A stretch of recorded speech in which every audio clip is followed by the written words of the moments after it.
Біріншіден, ертең бізде мереке ғой, елімізде. Алғыс айту күні дейді.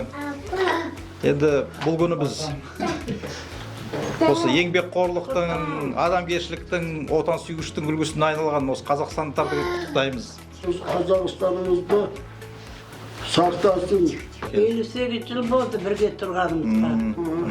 Әйтеуір жақсыны да көрдік, жаманды да көрдік. Айналайын Қазақстанның бауырына басып, бәріміз бір үйдің адамындай.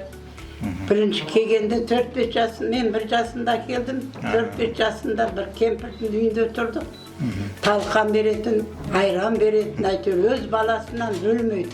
Сен түрксің, біз қазақпыз демейді. Әлі күнге шейін ауылға тұрып барамыз. Тура көшеде көрсе біз келген барлығы үлкенде, кішіде келіп құшақтасып.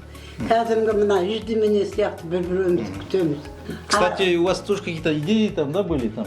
Мы люди незрячие, мы хотим открыть реабилитационный центр, давнешняя мечта. Почему бы нам для незрячих не открыть? У нас вот в Карасайском районе нет такого центра.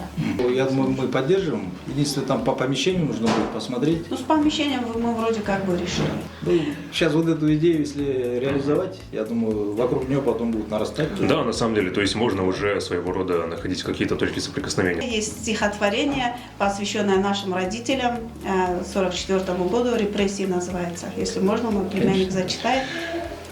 Аделя Мамедова. Репрессии. Что это за слово? Куда оно ведет?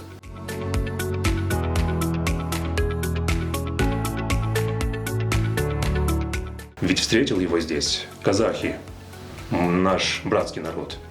Делили ведь хлеб они пополам, они расселяли детей по домам.